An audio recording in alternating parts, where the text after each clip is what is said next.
Olá, queridos, como vocês estão? Que a paz do Senhor Jesus Cristo esteja com todos vocês.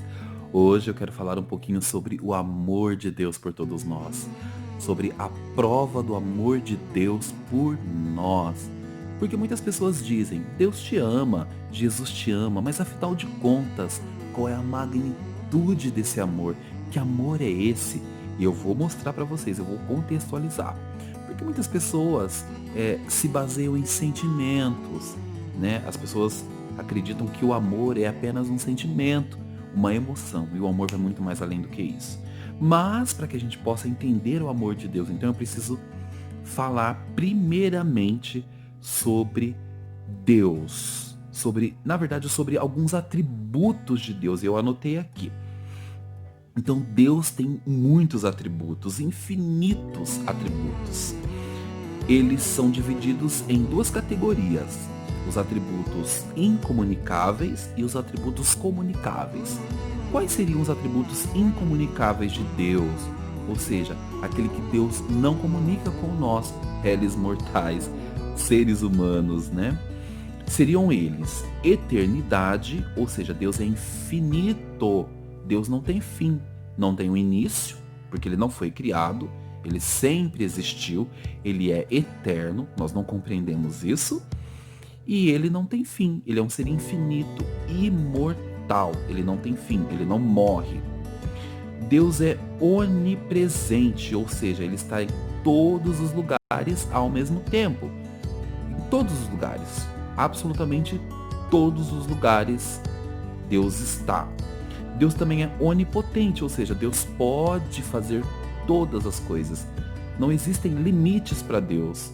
Deus pode realizar todas as coisas.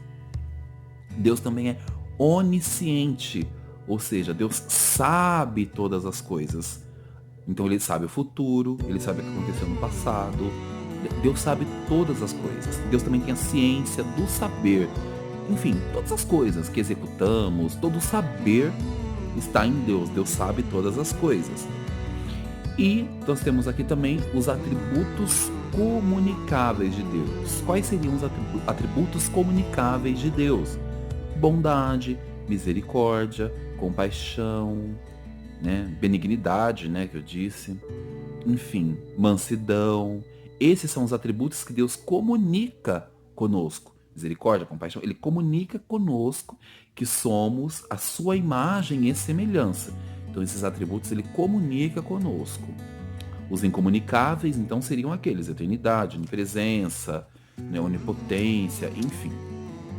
E Deus ele é constituído, ele é formado por três personalidades que subsistentes, três personalidades coexistentes, certo? Que possuem esses atributos: eternidade, onipresença, onisciência, onipotência. Três seria Deus Pai, Deus Filho e Deus Espírito Santo. Então, a coexistência entre esses três seres formam um único ser que possui todos esses atributos, que nós chamamos de Deus. Então, Deus é formado por três personalidades: Deus Pai, Filho e Espírito Santo, que formam um único Deus que possui todos esses atributos. Esses três seres, somente esses três seres possuem todos esses atributos.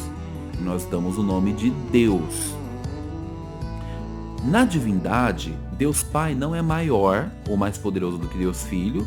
Deus Filho não é maior ou mais poderoso que Deus Pai. Deus Espírito Santo não é maior ou mais poderoso do que Deus Filho e Deus Pai, né? Então um não é maior do que o outro. Todos ali, eles são iguais, né? Deus trabalha em uma unicidade, né? Que são duas coisas que se fundem. Coloquei aqui, unicidade, né? Duas coisas que se fundem para serem apenas uma coisa. Uma coisa. Então Deus trabalha em uma unicidade. Deus é uno em essência, certo? Só Deus possui todas aquelas essências que eu disse para vocês. Onipotência, onisciência, eternidade, enfim.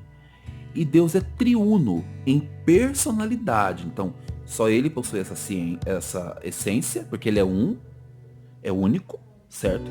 Mas ele é triuno, Então ele possui, ele tem 3 personalidades, constituído por 3 personalidades. A gente não entende muito bem isso porque nós temos uma personalidade só. Então para nós é difícil compreender isso, é muito difícil compreensão, certo?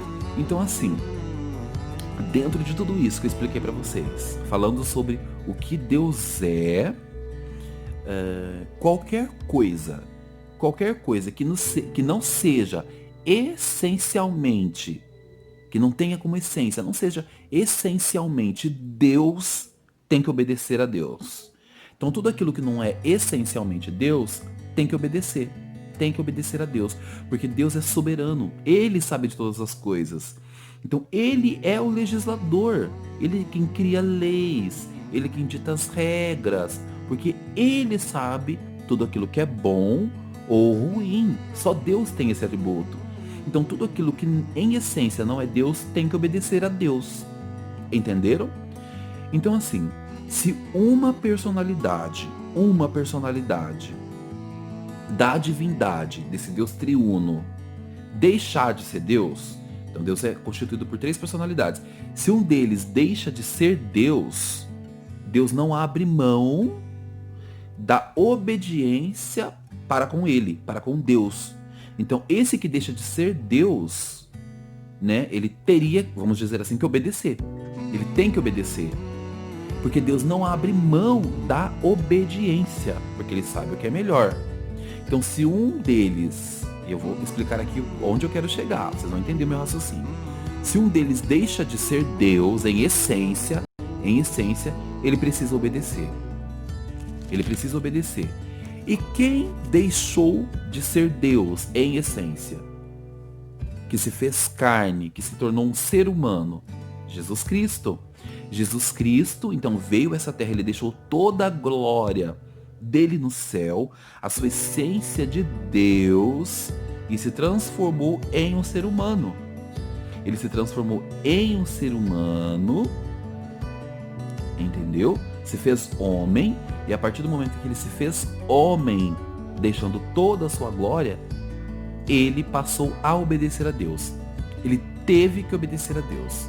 Ele recebeu a natureza humana, portanto ele teve que obedecer. E aí, ele, em Filipenses, no livro de Filipenses 2, a Bíblia Sagrada diz o seguinte. Filipenses 2, versículo 6 em diante, diz o seguinte: pois ele, subsistindo em forma de Deus, não julgou como usurpação o ser igual a Deus. Antes, a si mesmo se esvaziou de Deus, ele se esvaziou, assumindo a forma de servo, tornando-se em semelhança de homens e reconhecido em figura humana. A si mesmo se humilhou, tornando-se obediente até a morte, e morte de cruz. Pelo que também Deus o exaltou sobremaneira e lhe deu o nome que está acima de todo nome, para que ao nome de Jesus se dobre todo o joelho nos céus, na terra e debaixo da terra, e toda língua confesse que Jesus Cristo é Senhor, para a glória de Deus Pai. Ou seja, Jesus Cristo então morreu por nós. Aí que entra o mistério. Todo mundo diz, Jesus Cristo morreu por nós. Por quê? Para nos salvar de nosso pecado.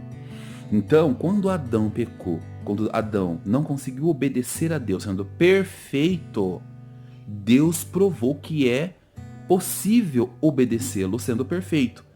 E ele enviou seu próprio filho.